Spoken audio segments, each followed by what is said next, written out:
Assalamualaikum students. This is International Islamic University Islamabad Schools, Sahiwal Campus, Mathematics, Pre-9, Unit number 1, Sets. Okay students, in this lesson, I will explain you first about the operations on sets. These are the properties of union of sets. First of all, I will talk about the union of sets. Union क्या होता है वो मैं आपको further explain करूंगी. पहले मैं आपको कुछ properties बता देती हूँ. हमारे पास प्रॉपर्टीज क्या है. फर्स्ट प्रॉपर्टी हमारे पास होती है कम्यूटेटिव प्रॉपर्टी. अब कम्यूटेटिव प्रॉपर्टी हमारे पास क्या होती है कि ए यूनियन बी. अगर मैं ए और बी का यूनियन ले रही हूँ, यूनियन हमारे पास क्या होता है कि ए सेट है और बी सेट है, उन दोनों के जो हमारे पास एलिमेंट्स होंगे उनको हमने लिखना है एक सेट में, तो वो हमारे पास यूनियन बन जाएगा.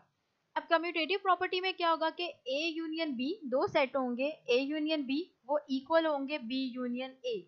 मतलब अगर मैं ए पहले सेट लिख लेती हूँ और फिर यूनियन लेती हूँ बी सेट के साथ, तो उनका जो आंसर आएगा वो बी यूनियन ए. मतलब बी सेट पहले लिख लेती हूँ फिर यूनियन ए के साथ लेती हूँ, तो दोनों आंसर्स हमें सेम देंगे. मतलब कम्यूटेटिव प्रॉपर्टी में कोई फर्क नहीं पड़ता अगर हम लोग ए सेट पहले लिख रहे हैं या बी सेट पहले लिख रहे हैं, आंसर हमारे पास दोनों का सेम आएगा.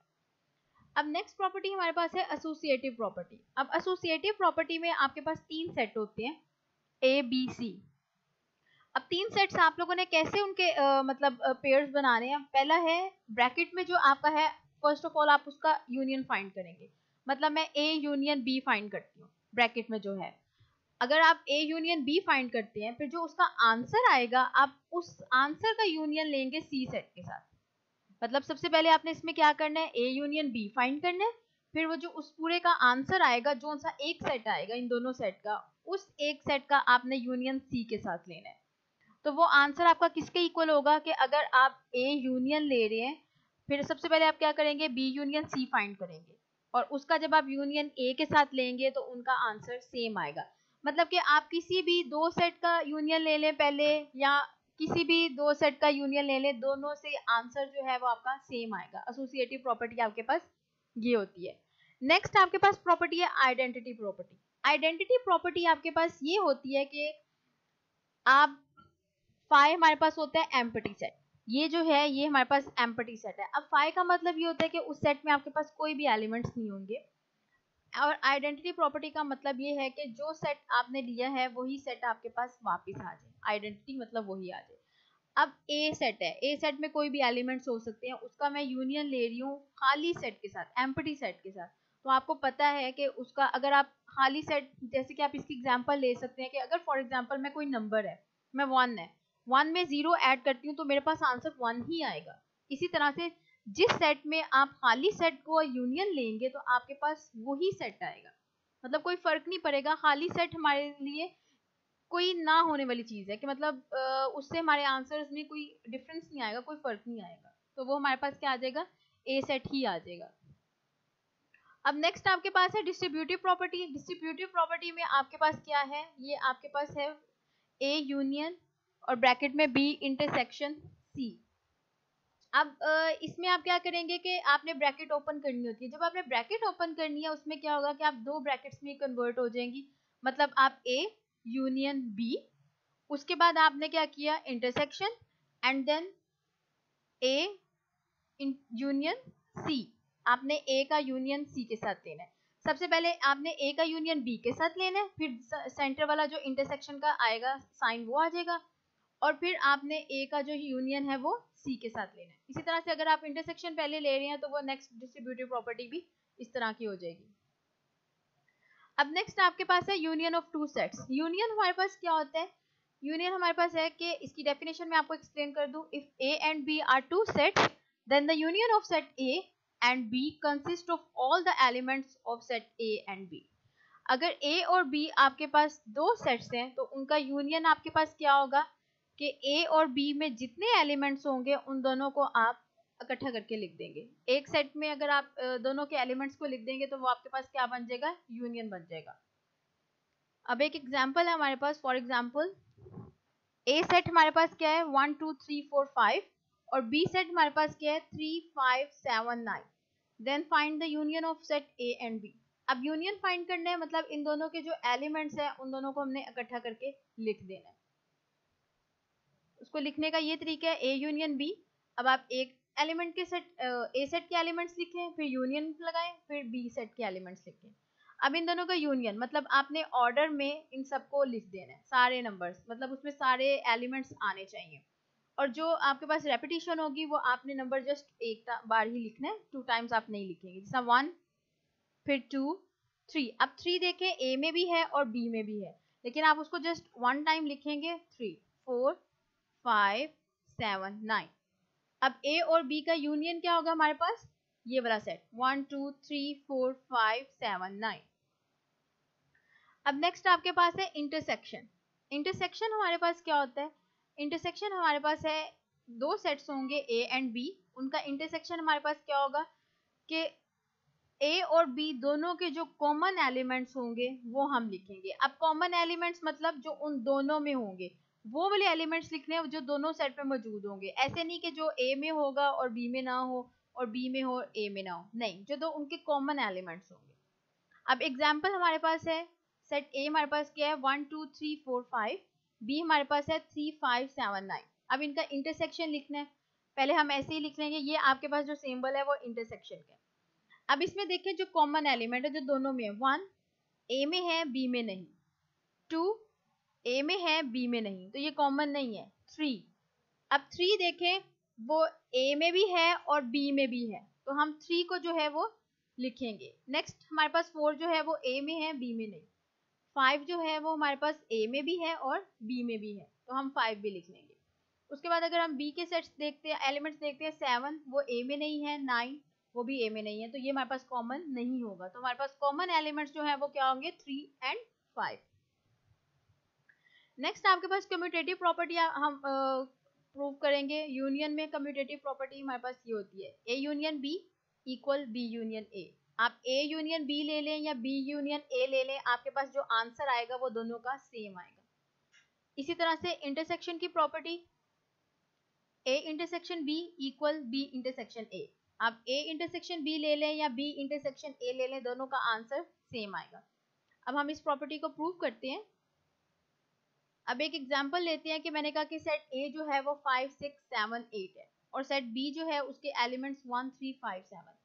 अब मैं पहले एक राइट हैंड, मैं ऐसा करूंगी कि मैं पहले राइट हैंड साइड या लेफ्ट हैंड साइड दोनों में से एक साइड लेके उसको प्रूव करूंगी, फिर उसका आंसर जो है वो दूसरे के साथ प्रूव करेंगे।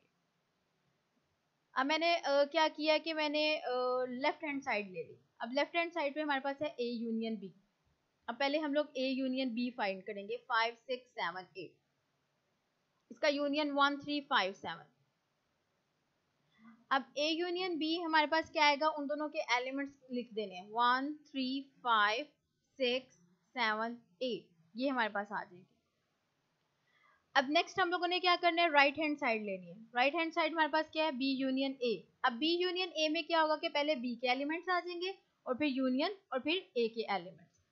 मतलब मैंने क्या कर दिया, उल्ट लिख दिया, पहले बी लिख दिया फिर ए लिख दिया। लेकिन देखें आपने जो उनका यूनियन के आंसर आएगा वो तो आपने ऑर्डर में ही लिखने हैं। तो अगर आप देखें दोनों के आंसर जो हैं वो क्या है, सेम आ रहे हैं। अब हेंस ये प्रूव हो गया कि जो लेफ्ट हैंड साइड है वो राइट हैंड साइड के इक्वल है। So it's mean A union B equal B union A. इसी तरह से आपने इंटरसेक्शन का केस भी प्रूव कर लेना है। नेक्स्ट आपके पास है एसोसिएटिव प्रॉपर्टी। एसोसिएटिव प्रॉपर्टी में यूनियन लॉ ये है, इंटरसेक्शन लॉ आपके पास ये है। अब एसोसिएटिव प्रॉपर्टी हम प्रूव करेंगे। मेरे पास ये एक एग्जांपल है। अब एसोसिएटिव प्रॉपर्टी के लिए आपको 3 सेट्स चाहिए, सेट ए 1, 2, 3, बी 2, 3, सी 2, 5। अब मैं ए पहले लेफ्ट हैंड साइड को प्रूव करूंगी। लेफ्ट हैंड साइड में हमारे पास क्या है ये। अब लेफ्ट हैंड साइड में सबसे पहले मैं बी यूनियन सी फाइंड करूंगी। बी यूनियन सी क्या है मेरे पास, 2, 3 यूनियन 2, 5। यूनियन में आपको पता है कि सारे एलिमेंट्स लिखने होते हैं, तो आ जाएगा 2, 3, 5। अब नेक्स्ट आपने क्या करना है, ये जो आंसर आपके पास आया है इसका आपने यूनियन ए के साथ ले लेना है। ए का यूनियन आपने इसके साथ लेना है। मतलब ए आपके पास क्या है, 1, 2, 3 इसका आपने यूनियन लेना है 2 3 5 के साथ। तो जब आप इसका यूनियन लेंगे तो आपके पास आंसर सारे एलिमेंट्स आ जाएंगे 1 2 3 5। इसी तरह से आप अब राइट हैंड साइड लेंगे। राइट हैंड साइड में आपके पास ए यूनियन बी आप पहले फाइंड करेंगे। ए यूनियन बी हमारे पास ये आ गया 1 2 3। अब ए यूनियन बी का आपने क्या करना है, जो इसका आंसर आया है इसको आपने यूनियन लेना है सी के साथ। अब मैंने ये देखें ये लिया, यूनियन में सारे एलिमेंट्स आ जाएंगे तो मेरे पास 1 2 3 5। अब आप देख सकते हैं कि जो आंसर है ये आपका लेफ्ट हैंड साइड के इक्वल था, मतलब कि आपकी ये भी प्रॉपर्टी प्रूव हो गई है। इसी तरह से आपने इंटरसेक्शन की भी ये प्रॉपर्टी कर लेनी है। Now distributive property.